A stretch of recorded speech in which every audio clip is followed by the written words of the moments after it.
Hello, Dr. Shemaya Vaughn. What a pleasure to Hi, have you here. Welcome.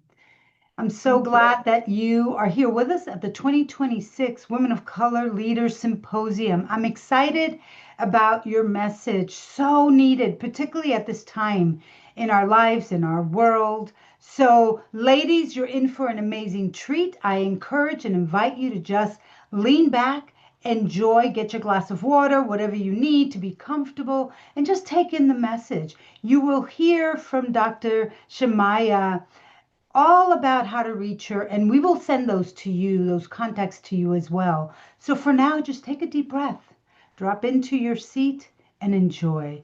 Dr. Shemaya Vaughn, before I turn it over to you, I just want to share with the group a little bit about your background.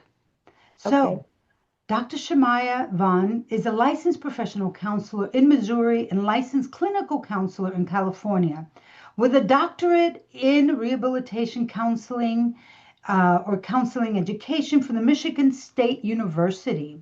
She has taught at three community colleges and four universities. Her book, Transgender Youth, was published in 2016. And she also co authored a book, Trauma Informed Care, in 2021. She currently operates an online private practice providing therapy for anxiety, depression, and trauma to queer women of color. Beautiful work. Thank you so much for your service. And ladies, today she's going to talk to us about decolonizing mental health in the workplace. Thank you for that incredible and important message, Dr. Shemaya Vong. I turn the floor over to you. Thank you again, my sister, for being with us today. Thank you, Santa. Mhm. I definitely want to start off by saying welcome.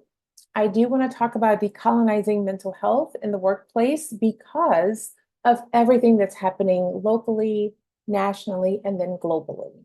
A lot of individuals, especially the people that run companies, are asking people to return to work. And everyone in this room knows the workplace is not always safe for women of color for a variety of reasons. So that's my impetus for choosing this topic. So, one of the things I'm going to talk about over the next 30 minutes, or two of the things, is decolonizing mental health and how we talk about it, and then decolonizing our work environments. I will describe decolonization, what I mean when I say it. I also will describe trauma informed care as a solution or as a pathway to decolonizing our workplace. All right, so let's talk about the description. So we're all on the same page. What does it mean to decolonize something? It generally means we question all of our choices, question all of our assumptions.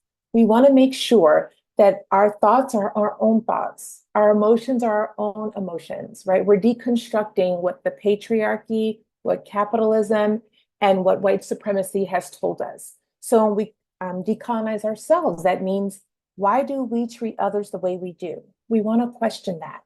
When we decolonize gender, our gender, why do we perform gender as we do? When we talk about decolonizing our sexuality, why do we seek pleasure in the way that we do? When we talk about decolonizing our family, right? Why do we engage with relatives as we do? You can see the theme of the cultural practices coming out, I hope. When we talk about decolonizing friendships, it's very clear. Why do we choose the friends we choose? Right? Why do we choose those people to build friendships with?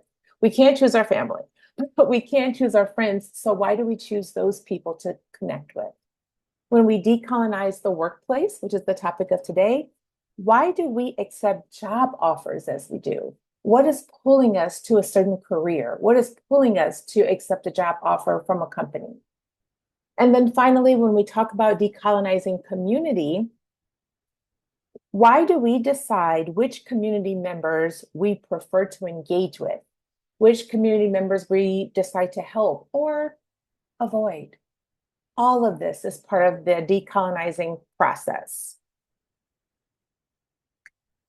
So, although I'm a therapist, right, I also do consulting work. I am a consultant for organizational leaders. So for those of you that are leaders in your organization, or you have your own business and you're leading that, this is the message, right? I teach companies and organizations how to create an emotionally safe space for employees to return to the office and thrive.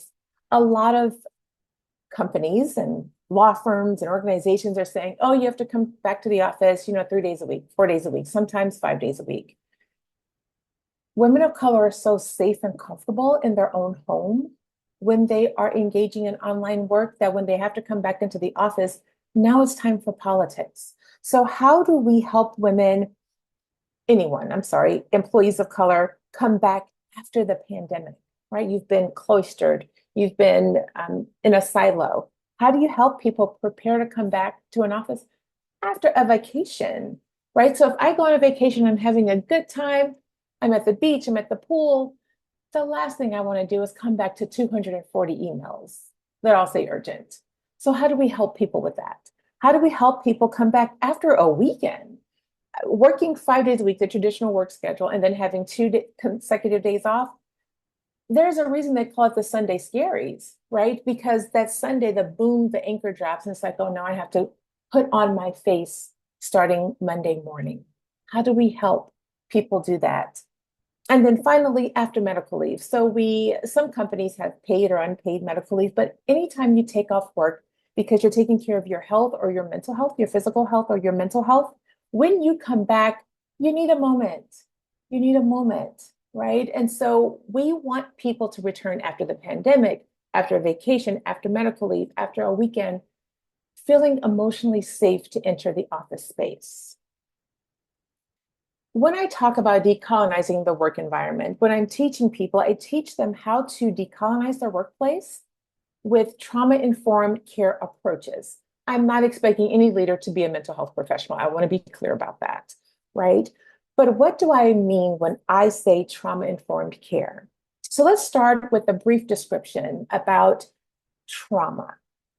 We have mental health diagnoses, post-traumatic stress disorder, and then we have complex post-traumatic stress disorder. I want you to remember, everyone who experiences a trauma is not traumatized by the experience. And then everyone who experiences a trauma is not automatically assumed to have a diagnosis of post-traumatic stress disorder or complex post-traumatic stress disorder. The reason I'm talking like this is because we never know what people are carrying. We don't know that for some reason, right? They won't tell us, right? They want privacy. So, what is trauma? Trauma is an exposure to an extraordinary experience that presents physical or psychological threats to you or someone else, right? And it generates a reaction of helplessness and fear. It's very important you understand what we mean by trauma.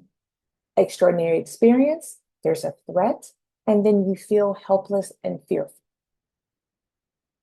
Trauma is also anything that has overwhelmed someone's ability to process what is happening to them in real time. They can't process it, they can't integrate it. Sometimes they say they have an out-of-body experience.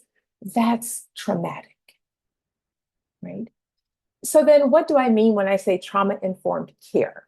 So I'm talking about trauma-informed care being traditionally, it's intended to create a safe and supportive environment to promote healing and recovery for clients or patients who have experienced trauma. Because everyone who experiences trauma is not aware of the effect it had on them. We want to treat everyone as if they're gentle, right? Because we don't know what they're going through and they do not want to share it. And they should not have to share it for us to treat them in a soft and gentle way. We want to make sure that we're doing that. So today, right, we'll be talking about trauma-informed care and how it's delivered using 5 components. So the training that I provide to companies and organizations is about providing safety, establishing trust, right? Giving people choice, collaboration, and finally, empowerment, my favorite part of the conversation about trauma-informed care. Let's start with safety. Safety is recognizing the likely existence of a traumatic history in the lives of others as the first step. That's all, right? You're not trying to do something mental health wise or medically. You just want to take the first step in creating safety in the physical environment and facilitating safety in those professional relationships. As a leader, that is your responsibility, that is your charge. So some questions I have, right? Is the office space warm and welcoming? Does it create a sense of serenity? Not just for the public, but for the people that work there 8 hours a day, 10 hours a day, 12 hours a day. Is the first point of contact a smiling receptionist, right? Which can be calming and comforting for people entering the establishment and for the employees entering the establishment to start their day. Is someone there happy to see them? Whether they feel happy or not, they're presenting as they're happy to see them. This disarms people from being anxious about entering the establishment for the first time or someone coming to work with a lot of personal stuff on their mind. If they see a warm and welcoming smile, their blood pressure can decrease just a little bit. A final question for you to reflect on if you have a physical office space: do you encourage safe relationships that are consistent, that are predictable, that are non-shaming? So think about that. The next thing I want you to make sure you know how to do is build trust. The second principle is trust. It's created and nurtured within healthy work environments. Direct and clear communication is a must, right? So by eliminating ambiguity, eliminating vagueness, you can assist staff and clients to clearly anticipate what is expected of them and what they can expect from your business. This diminishes the anxiety that comes with uncertainty and unpredictability. The style of interaction for trust is being genuine and being authentic, right? When a staff person's basic need for safety, respect, and acceptance in the professional relationship, when that is understood, there can be an atmosphere of trust. We have space to establish that. The downside is this is not instant. Trust is earned and demonstrated over time. Please keep that in mind. The third principle is choice. Please, I beg of you, avoid any my way or the highway way of operating with others. That's not an inclusive environment, and it's not how we decolonize our workspace. Trauma-informed work environments embolden staff. They give them the power of making their own decisions. They allow them to have a sense of control over their work day, over their work life, and over career advancement or job satisfaction. You want that. You have to remember, you hired staff that are competent. Trust that decision. All employees progress at their own pace as they explore their unique work experiences and they realize how those tasks and encounters prime them to respond in a certain fashion to environmental stressors in the workplace. All the staff, when they're onboarded and they're trained to operate in your business, they develop an expanded repertoire of work performance strategies. You teach them that. They begin to recognize that they cannot always control coworkers, clients, or even the work environment, which can sometimes be stressful, but they can control their own responses. You have to create an emotionally safe environment if you want that to happen. Facilitating choice among staff, it includes asking staff about their preferences in remote work, hybrid work, days they work, hours they work, which parts of the business they want to learn more about. During those performance reviews that we all enjoy doing, right? It's so much fun to do those on either side. During those performance reviews, help your staff identify options and ponder alternatives for themselves. You don't have to feed someone what you want them to do or what you think they might want. You want to give them some autonomy there. Guiding them in their own informed decision-making about their work and life and career options, that is how we offer a choice. That is how we decolonize the workplace. The fourth principle is collaboration. Most leaders bristle at this principle when I mention it because it is more time consuming. It is more time consuming than providing directives, right? It's so much easier. Things move a lot smoother if everyone just does what you said and follow orders. That is not decolonization, and that is not a safe environment for work. When you're told to do as you were told, or told to obey, or told to comply, you already know what that feels like. Those words and what's coming up inside of you right now, you know what that feels like. Please do not do that to someone else. Trauma-informed work environments, I promise you, it includes shared power between leadership and the staff so that the relationship offers a true alliance, right? These are not your minions, right? These are your colleagues working with you. Yes, you are at the top of the hierarchy, but your expertise plus their knowledge and experience and work output, that is what makes your business successful and lowers turnover.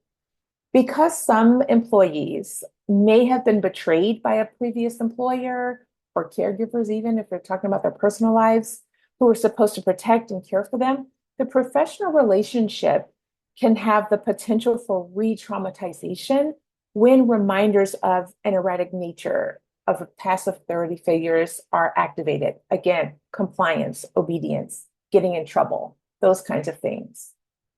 Similarly, clients who come in to receive our services, they are vulnerable to instinctive compliance and may need to be reminded that they have a right to ask questions. They have a right to decline your services. They have a right to make requests. A truly professional relationship is one in which the worker's professional knowledge is combined with the leadership's expertise. And finally, my favorite part. I like to talk about empowerment.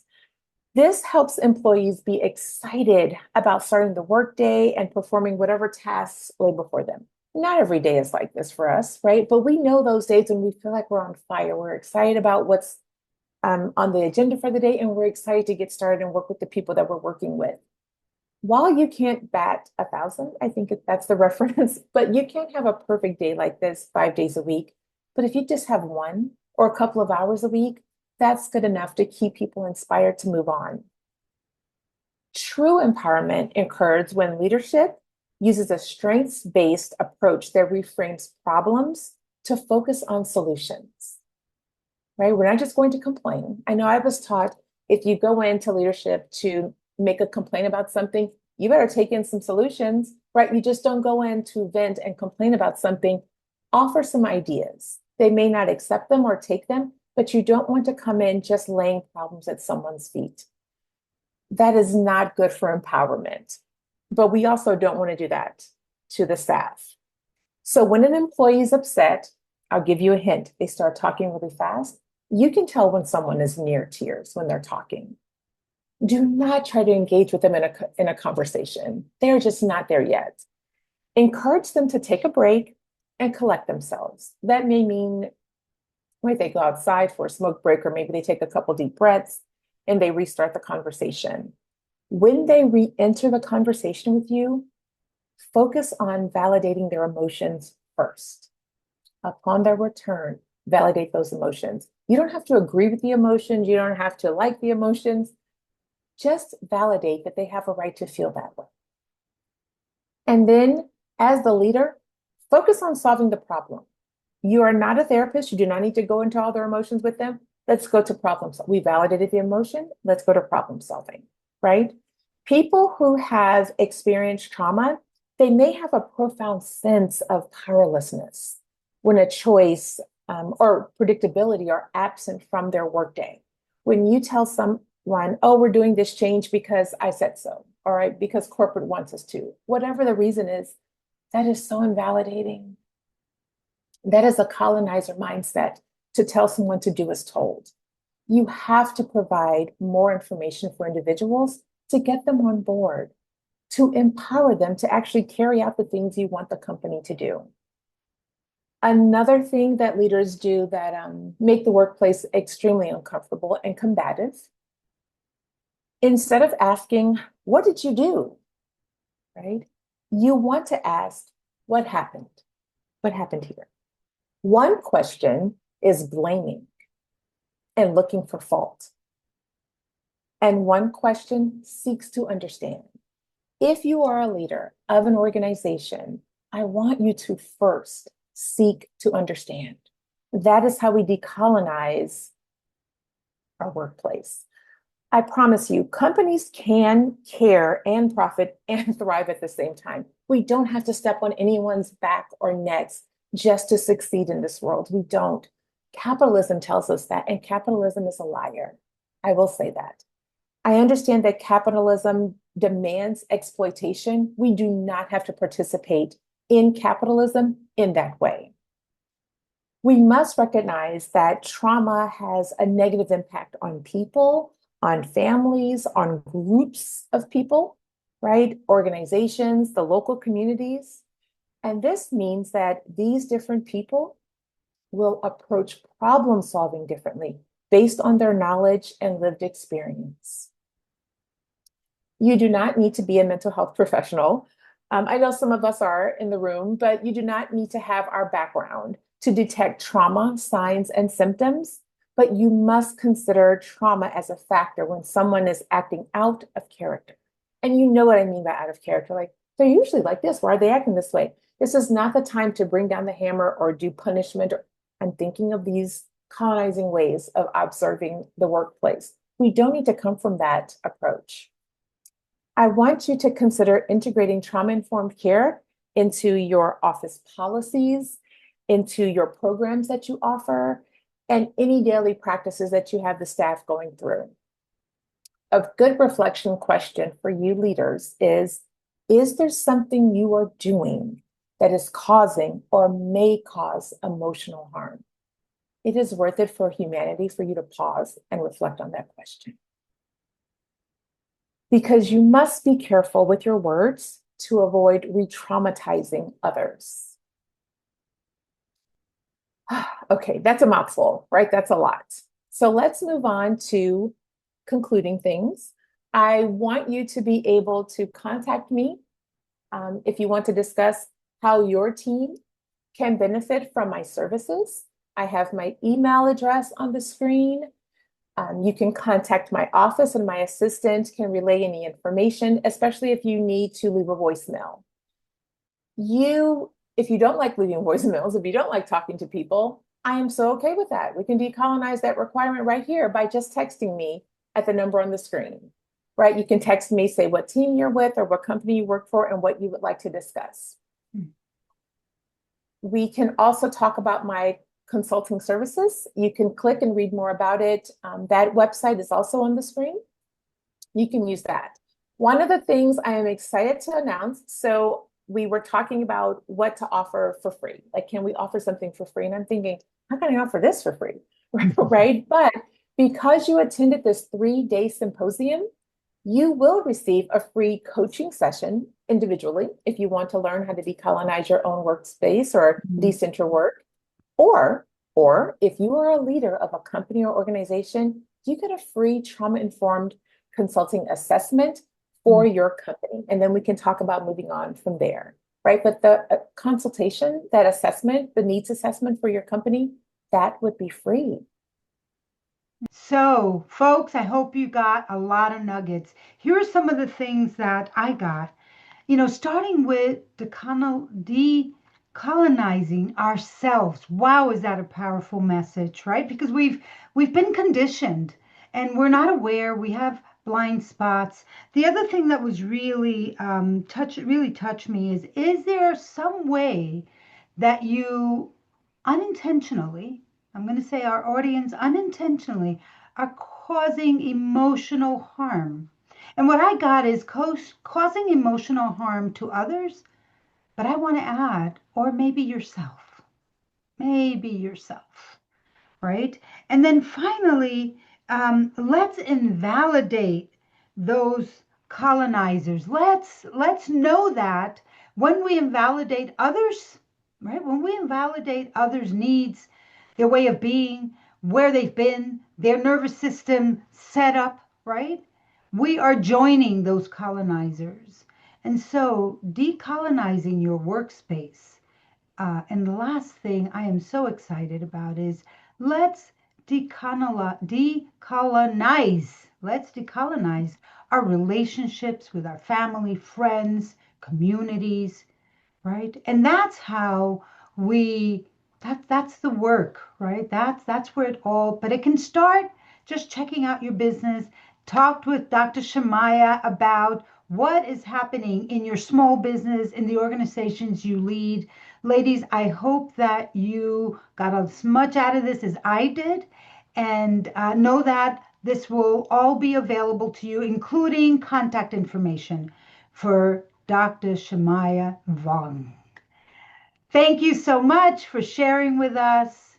And we'll see you around. Hang around for Yeah. more amazing experiences and information. Thank you, Dr. Shemaya.